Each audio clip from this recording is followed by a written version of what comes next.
میرا بندہ جب مجھے اپنے دل میں یاد کرتا میں بھی اسے اپنے دل میں یاد کرتا ہوں. جب میرا بندہ کسی محفل میں میرا ذکر کرتا ہے میں اس سے کہیں بہتر محفل میں اس کا ذکر کرتا ہوں. اللہ کی محفل تو ملائکہ کی ہے، ملائکہ مقربین کی ہے.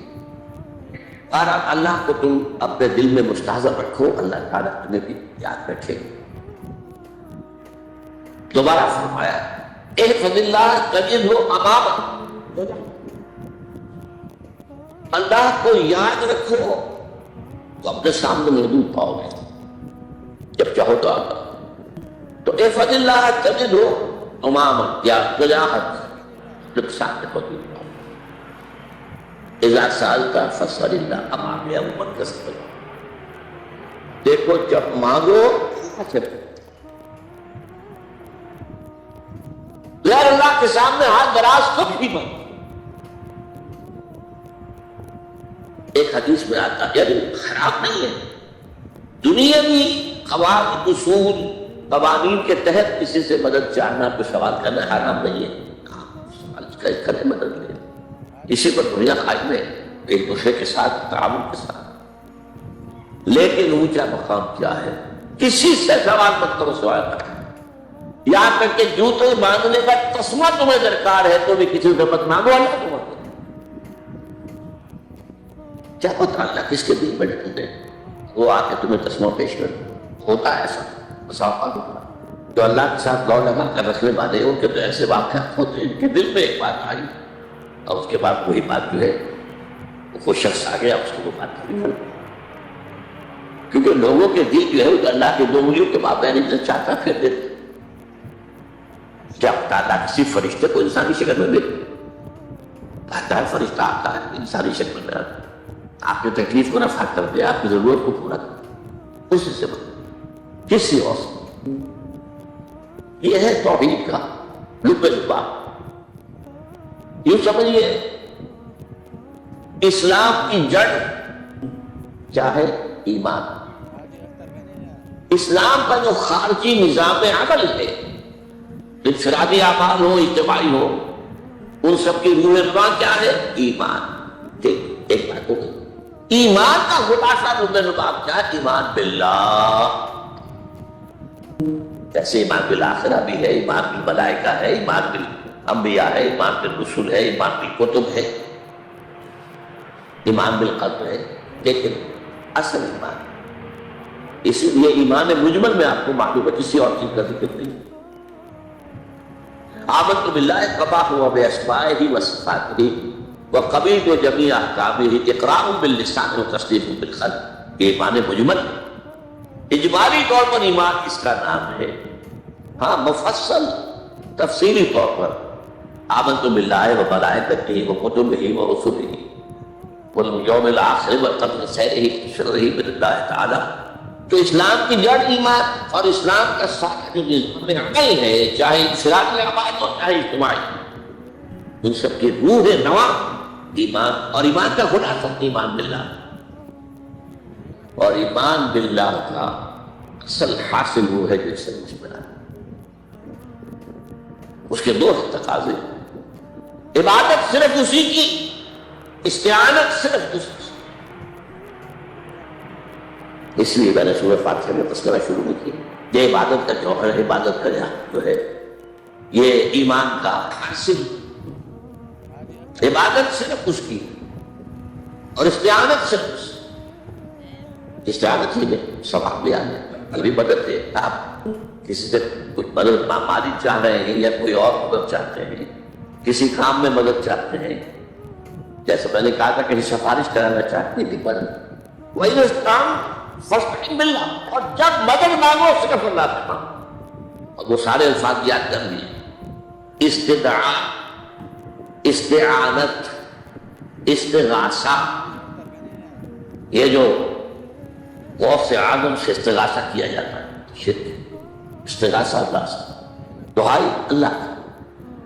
اس اعتبار سے استمداد، استعانت، استدعاء، استغاثہ یہ سب اللہ سے، صرف اللہ سے. عبادت صرف اللہ، ایاک نعبد اور استعانت صرف اللہ سے.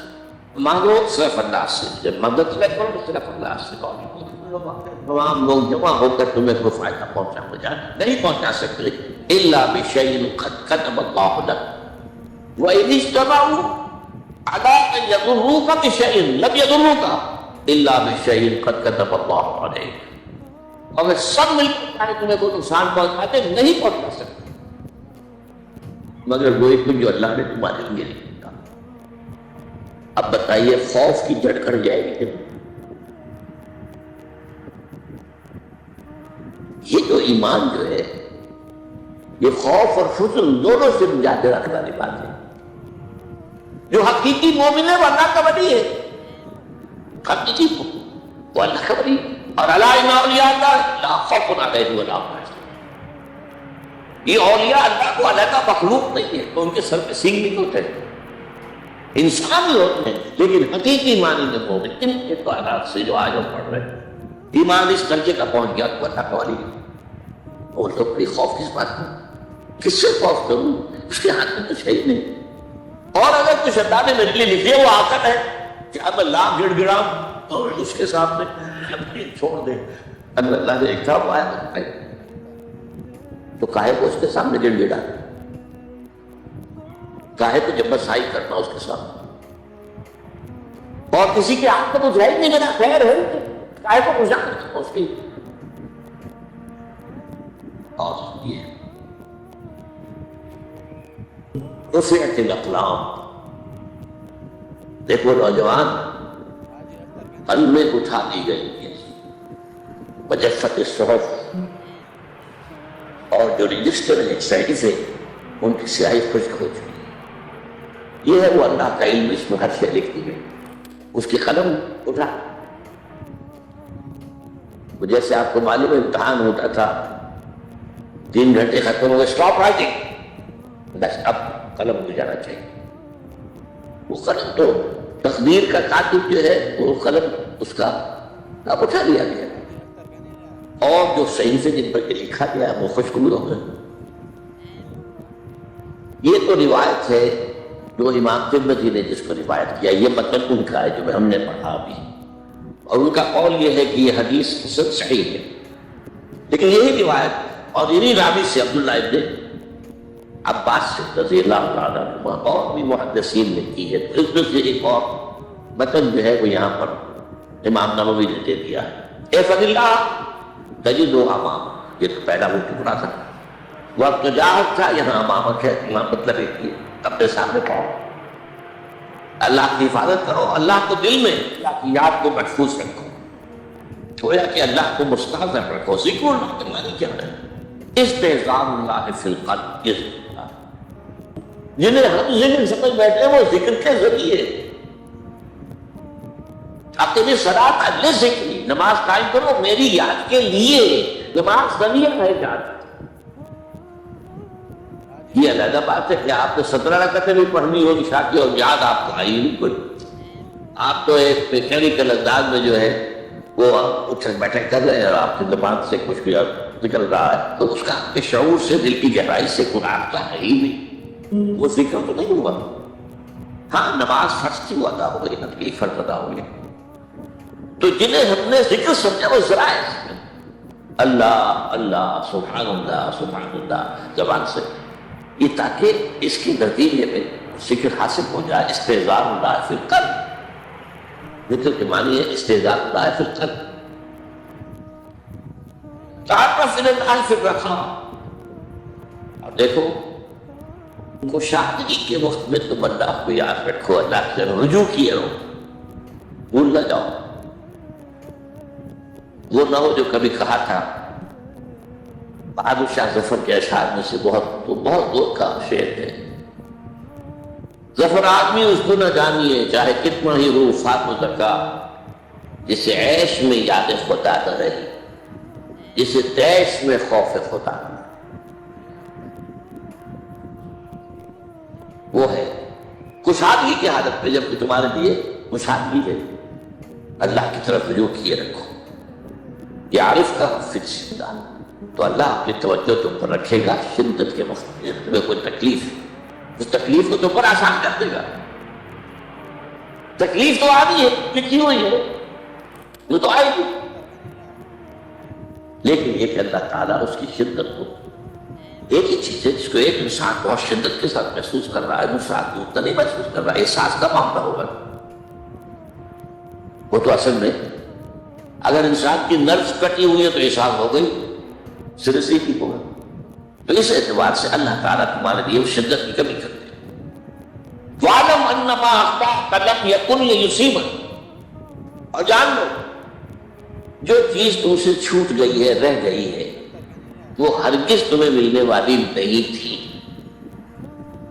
اب آپ نے کسی ملازمت کے لیے درخواست دی ہے، درخواستیں مانگی گئی ہے، اپنی سی محنت کر لی، نہیں ملی ملازمت، اب آپ بیٹھے ہوئے افسوس میں، رنج میں، غم میں، فلاں نے یہ کر دیا، فلاں نے یہ کر دیا، وہ فلاں جو ہے بڑی تکڑی سفارش لے آیا تھا، فلاں نے رشوت دے، چھوڑو نہیں اس کو، تو تمہارے لیے نہیں تھی۔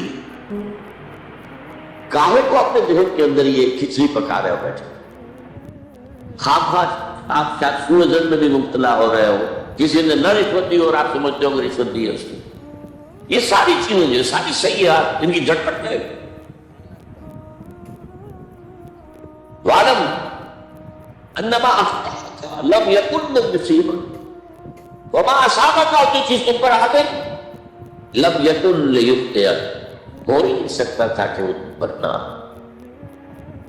یہ کر لیتا تو ہو جاتا، شاید یہ کر دیتا، میں نے ٹیکا پہلے لگوا دیا ہوتا تو یہ بات نہ ہوتی۔ بھائی وہ جو ہونا تھا وہ ہونا تھا۔ اب یہ وہ چیز ہے جس سے انسان میں کیفیت پیدا ہوتی، تسلیم و رضا۔ ہم بھی تسلیم کی خو ڈالیں گے، بے نیازی تیری عادت ہی صحیح، اے اللہ جو تو نے چاہا مجھے قبول ہے۔ اسی لیے میں نے آپ کو آیت سنائی، سورۃ تغابن، مَا أَصَابَ مِن مُّصِیبَةٍ إِلَّا بِإِذْنِ اللَّهِ، کوئی مصیبت نہیں آتی مگر اللہ کے اذن سے۔ وَمَن یؤمن باللہ یہدی قلبہ، جو اللہ پر ایمان رکھتا ہو اللہ اس کے دل کو ہدایت دے دیتا ہے۔ ہدایت کس بات کی؟ تسلیم و رضا۔ صحیح دوستان سلامت کہ تو خنجر آزمائی، نہ شبت نصیبت شبت کے شبت ہرا کے تیرے، اے اللہ تیری طرف سے مجھے قبول ہے، اور بظاہر مجھے تکلیف ہو رہی ہے لیکن یقیناً اس میں میرا کوئی خیر ہے، بیدک الخیر، تیرے ہاتھ میں تو خیر ہی خیر ہے، جو بھی تیری طرف سے آئے۔ سر تسلیم سب ہے مزاجی ہے، اور یہ مضمون جو ہے زیادہ بڑے پیمانے پر سورہ تین میں آیا ہے۔ مَا أَصَابَ مِن مُّصِیبَةٍ فِی الْأَرْضِ وَلَا فِی أَنفُسِکُمْ إِلَّا فِی کِتَابٍ مِّن قَبْلِ أَن نَبْرَأَهَا، کوئی مصیبت نہیں آتی نہ تمہاری جانوں میں نہ زمین میں، زمین میں زلزلہ آ جاتا، سیلاب آ جاتا، کچھ اور زمین کا پھنس جانا، یا یہ ہے کہ تمہاری جانوں میں کوئی بخار ہو گیا، کوئی اور تکلیف ہو گئی، اچانک معلوم ہوا کہ انسان کو کینسر ہے، اور کینسر بھی اب تھرڈ اسٹیج کے بعد کے بعد، لیکن جو بھی آیا ہے وہ اللہ کے علم کی کتاب میں پہلے سے لکھا ہوا، فی کتاب من قبل ان نبرأہا، یہ کتاب میں درج ہے اس سے پہلے کہ اسے ظاہر کرو۔ اس کے نتیجہ کیا نکلنا چاہیے؟ لیکن لا تأسوا علی ما فاتکم ولا تفرحوا بما آتاکم، افسوس نہ کیا کرو جو تم سے جاتا رہے، چھوٹ جائے، کوئی عزیز فوت ہو گیا، کوئی موقع ہاتھ سے نکل گیا، ارے بھائی میں چوک گیا، بڑا موقع تھا، اب اس پر افسوس کرنا چاہیے نہیں۔ جو چیز کہ لا تأسوا علی ما فاتکم ولا تفرحوا بما آتاکم، جو اللہ تمہیں دے دے اس پر اتراؤ مت۔ وما لم یکن لیخطئک واعلم ان النصر مع الصبر، اور جان لو اللہ کی مدد صبر کے ساتھ آئے، جو آئے اس کی طرف سے جھیلو، زبان پر کلمہ شکوہ اور شکایت نہ آئے،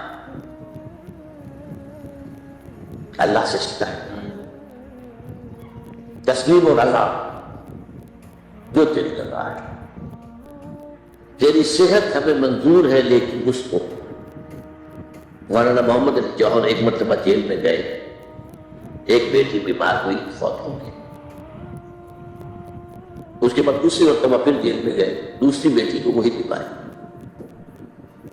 جیل میں اطلاع ملی کہ بیٹی کو یہ بیماری ہو گئی، تو خط لکھا اشعار کی شکل کا آخر شعر یہ ہے، تیری صحت ہمیں منظور ہے لیکن اس کو نہیں منظور تو پھر ہم کو بھی منظور۔ ہم تو چاہتے ہیں میں بیٹی کے پھر شفا ہو جائے، اسے منظور ہے پھر ہمیں منظور۔ وَأَنَّ نَسْمَعَ صَوْتَهُ وَأَنَّ نَسْتَمِعَ الْكَلِمَ سچ کھل جانا کسی چیز کا، یہ ہے قلب کے ساتھ تکلیف کے ساتھ، تکلیف ہوتی ہے ساتھ۔ اللہ نے قانون بنایا ہے کیا کرنا۔ اب آپ اندازہ کیجئے بچے کی ولادت میں ماں کو کتنی تکلیف اٹھانی پڑتی ہے۔ آج کل تو فیشن ہو گیا ہے، سیدھے سیدھے جاؤ آپریشن کراؤ تکلیف سے بچ جاؤ، لیکن یہ ہے کہ یہ بھی آپ کے علم میں ہوگا وہ ساری تکلیف جیسے ہی بچے کو لا کر ماں کے برابر لٹایا ہے ساری تکلیف ختم، پھر جو راحت میسر آتی ہے۔ ان الفرج مع الكرب وان مع العسر یسرا، اسی لیے میں نے وہ آیتیں پڑھی تھی، ان مع العسر یسرا ان مع